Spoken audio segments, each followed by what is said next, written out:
Article है आपके पास में दोस्तों जेनजी के बारे में। किसके ऊपर बात कर रहा है ये? जेनजी के बारे में, जनरेशन जेड के बारे में बात कर रहा है। हम सिलेबस में इसको जोड़ सकते हैं अर्थव्यवस्था से और संसाधनों से, सामाजिक न्याय से, है ना। तो आपके पास में जीएस पेपर 2 में जो है इसको सामाजिक न्याय से जोड़ेंगे। जीएस पेपर 3 में इसको जो है इकोनॉमी यानी अर्थव्यवस्था व संसाधन से जोड़ेंगे, रिसोर्सेस से जोड़ने वाले हैं, है ना। यहाँ पे दोस्तों जिस मुद्दे पे, जिस विषय पे बात कर रहे हैं वो है ओवरऑल रोजगार। वो क्या है दोस्तों? रोजगार। यहाँ पे फॉलो कीजिएगा,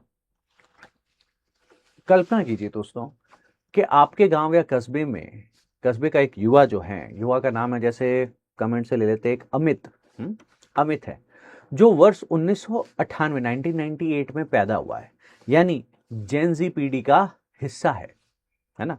अमित के माता पिता ने अपनी जीवन भर की जो है जमा पूंजी लगाकर उसे कॉलेज में कंप्यूटर एप्लीकेशन में ग्रेजुएट कराया, बीसीए कराया उसे, बैचलर ऑफ कंप्यूटर एप्लीकेशन। और परिवार को ये उम्मीद थी कि डिग्री मिलते ही अमित को एक अच्छी व्हाइट कॉलर नौकरी मिल जाएगी और पीएफ कटेगा, सामाजिक सुरक्षा मिलेगी, नौकरी अच्छी कटेगी। लेकिन जब अमित जॉब मार्केट में उतरता है तो उसे पता चलता है कि बाजार में उसकी पढ़ाई के लायक नौकरियां है ही नहीं। अगर कोई काम मिलता भी है तो वह किसी डिलीवरी कंपनी का या गिग वर्कर के रूप में, बिना किसी फॉर्मल कॉन्ट्रैक्ट के मिल रहा है, बिना सोशल सिक्योरिटी के मिल रहा है, बिना छुट्टियों वाला अनौपचारिक काम है, इनफॉर्मल वर्क है, गधे की तरह काम कर रहा है 30 दिन को, घर में भी काम, ऑफिस में भी काम, छुट्टियां लेने की बात आए तो बॉस परेशान। वही अमित की बहन जिसने एमए किया, वह बेरोजगारी के कारण घर में जो है अनपेड काम कर रही है, डोमेस्टिक ड्यूटीज में उलझ कर रह गई है। यही हमारे देश की जनरेशन जेड। जनरेशन जेड कौन सी है दोस्तों? कोई बताएगा? जनरेशन जेड कौन सी है? जनरेशन जेड यानी आपके पास में 1997 से लेकर के 2012 तक, तो 1997 से लेकर के 2012 तक के बीच में जन्मे हुए जो लोग हैं, जो युवा है, उसे हम जनरेशन जेड कहते हैं। उनकी ये कड़वी सच्चाई है दोस्तों। भारत के पास दुनिया की सबसे बड़ी युवा आबादी है ना। यूनाइटेड नेशन क्या कहता है पता है? यूनाइटेड नेशन कहता है भारत के पास में 37 करोड़ युवा आबादी है भारत के पास में, इंडिया के पास, ठीक है ना। दुनिया में सबसे ज्यादा, आंकड़ों के अनुसार दुनिया की सबसे बड़ी युवा आबादी तो हमारे पास है। अगर इसको हमने सही से यूज किया तो ये जनसांख्यिकीय लाभांश है। इसको क्या कह सकते हैं हम लोग? Demographic dividend.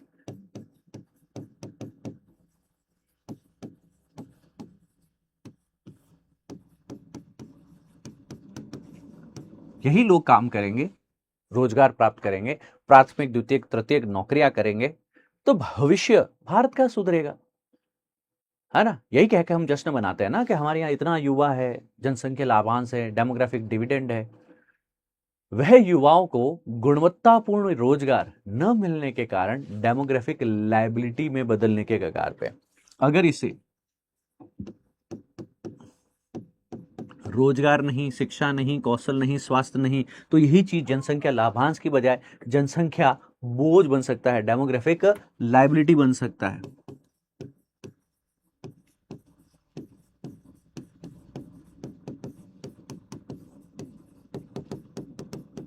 यानी भारत के ऊपर एक प्रकार का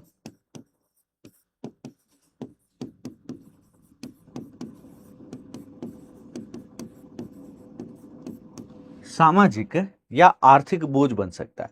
क्या बन सकता है? ये भारत के ऊपर एक प्रकार का सामाजिक या आर्थिक बोझ बन सकता है ना। इस कगार पे ये आ चुका है आपके पास में। तो कहानी आपको समझ में आई ना टोटल। अब हम लोग टाइम पीरियड समझते हैं आपके पास में कि सर एक वक्त हुआ करता था जब मिलेनियल्स हुआ करते थे। मिलेनियल, मिलेनियल का क्या मतलब हुआ आपके पास में? जिनका जन्म 1981 से लेकर के 1996 के बीच में हुआ। 1981 से लेकर के 1996 96 के बीच में, 1996 के बीच में हुआ। यहाँ पे लोगों की जो है लेबर फोर्स पार्टिसिपेशन जो है, श्रम बल में भागीदारी जो है बहुत ही ज्यादा थी। तो यहाँ पे 75% लोग जो हुआ करते थे, यह लगभग लेबर फोर्स पार्टिसिपेशन रेट के अंतर्गत जो है ना, वो अच्छा खासा काम कर रहे थे, श्रम बल में अच्छी भागीदारी थी उनकी, है ना। बेरोजगारी बहुत ही कम थी। ये कहा जाता था आपके पास में कि सर यहाँ पे अनएम्प्लॉयमेंट जो है आपके पास में मात्र 2% से भी कम हुआ करता था, बहुत ही कम बेरोजगारी थी, अनएम्प्लॉयमेंट बहुत ही कम था, है ना। अनौपचारिक से औपचारिक में लोग यहाँ पे बदलाव हुए, अनौपचारिक से ज्यादा लोग जो है औपचारिक क्षेत्र में आने लगे। तो यहाँ पे आप ये कह सकते हैं कि सर फॉर्मलाइजेशन देखने को मिला, फॉर्मल इकोनॉमी यहाँ पे जो है वह बढ़ने लगी। पर अब क्या हो रहा है, अब आ चुकी है हमारी जेनजी जनरेशन Z। ये कौन सा टाइम पीरियड है, 1997 से 2012 के बीच के। अब ये जो जेंजीज हैं आपके पास में, इनकी जो कार्य में यानी परिश्रम के अंतर्गत लेबर फोर्स, परिश्रम बल जो है आपके पास में, कार्य बल जो है आपके पास में, उसका पार्टिसिपेशन रेशियो बहुत ही कम है। कितना कम है गुरु, जहां 75 था, यहां पे मात्र 41% ही लेबर फोर्स पार्टिसिपेशन रेट है, यानी बहुत ही कम लोगों को रोजगार मिल रहा है, बेरोजगारी बहुत ही ज्यादा है। तो यहाँ पे अनएम्प्लॉयमेंट जो है वो काफी ज्यादा देखने को मिल रहा है, डबल डिजिट पहुंच चुका है। यह लगभग आपके पास में जो है दोस्तों 12% तक जेंजीज में अनएम्प्लॉयमेंट देखने को मिलता है। सबसे बड़ी बात है कि शहरी बेरोजगारी जो है अब बढ़ने लगी है आपके पास में, है ना। तो यहाँ पे अर्बन अनएम्प्लॉयमेंट, शहरी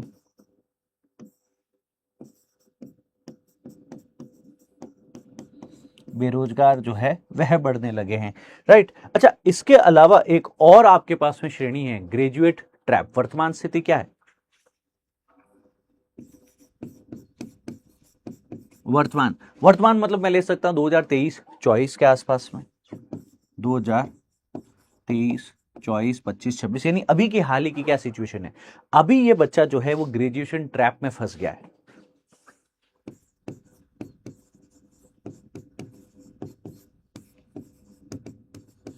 सर जब मैं लिखता हूं ग्रेजुएशन ट्रैप तो क्या मतलब है, ग्रेजुएशन ट्रैप और गहराता जा रहा है। लगभग 80% के पास जो नौकरियां कर रहे हैं उनके पास में सोशल सिक्योरिटी नहीं है। 80% जो लोग हैं उनके पास में किसी प्रकार की सोशल सिक्योरिटी नहीं है। 80% लोग जो जेनजीज काम कर रहे हैं आज, कई जगह तो नोएडा जैसे औद्योगिक क्षेत्र में तो विरोध भी हो रहा है आपके पास में। इसी के कारण लोग जो हैं, है ना, वह काफी ज्यादा जो है हताश भी है, काफी हताश भी है। तो मिलेनियल्स जो 1981 से 96 के बीच में थे, इसके दौर में, इस पीढ़ी में श्रम बल की भागीदारी जो है, लेबर फोर्स पार्टिसिपेशन 75% के आसपास था, बेरोजगारी मात्र 2% के आसपास थी। जेनजीज के अंदर हम देखें 1997 से 2012 के बीच में जमने में आज के जो युवा है ना, उनका आगमन हुआ। इस जनरेशन में जो है सर्वाधिक श्रम बल सर्वेक्षण के अनुसार जो है आपके पास में आवधिक जो श्रम बल सर्वेक्षण हुआ, पीरियोडिक लेबर फोर्स सर्वे हुआ, इसके अनुसार 15 से 26 वर्ष की आयु वर्ग की जो है कार्यशील आबादी का लगभग जो है आपके पास में 29-30 करोड़ के करीब लोग है। ये कितने हैं आपके पास में, काफी अच्छा खासा है, जेनजीज है हमारे पास में आज की तारीख में। हालिया अपडेट का रुझान ये है कि उच्च शिक्षा प्राप्त जो युवा है उनमें बेरोजगारी बहुत तेजी से बढ़ रही है, जिसे ग्रेजुएट ट्रैप कहा जा रहा है। इसके अलावा नोएडा, यूपी, अन्य औद्योगिक क्षेत्रों में जो है असुरक्षित और कम वेतन वाली नौकरियों के खिलाफ युवाओं ने हाल ही में हिंसक विरोध प्रदर्शन भी किया है। तो श्रम बल सर्वेक्षण जो है उसके महत्वपूर्ण आंकड़े जो है परीक्षा के लिए सीधे पूछे जाते हैं। श्रम बल भागीदारी दर यानी labour force participation rate, Gen Z जो है आपके पास में युवाओं का कुल जो है लगभग कहा जा सकता है कि 41% के आसपास ही जो है लेबर फोर्स पार्टिसिपेशन रेट है, जबकि मिलेनियल्स का कितना था, 75% था। ग्रामीण जेनजी की भागीदारी 44% है, शहरी जेनजी की भागीदारी जो है 37% से अधिक है, क्योंकि शहरी युवा अधिक समय शिक्षा और प्रशिक्षण में बिताता है। ग्रामीण पुरुष जो है आपके पास में उसका लेबर फोर्स पार्टिसिपेशन 60% है, जबकि शहरी महिलाओं का जो है आपके पास में मात्र 21% ही देखने को मिल रहा है। बेरोजगारी दर बढ़ती जा रही है इनके अंतर्गत, है ना। जेनजी का लगभग 12% लोग जो है वो बेरोजगार है। शहरी जेनजी में यह और भी ज्यादा 17% तक देखने को मिल रहा है कि शहरी जेनजी बेरोजगार है। शहरी युवा महिलाओं में बेरोजगारी दर जो है चिंताजनक रूप से आगे और बढ़ रही है दोस्तों।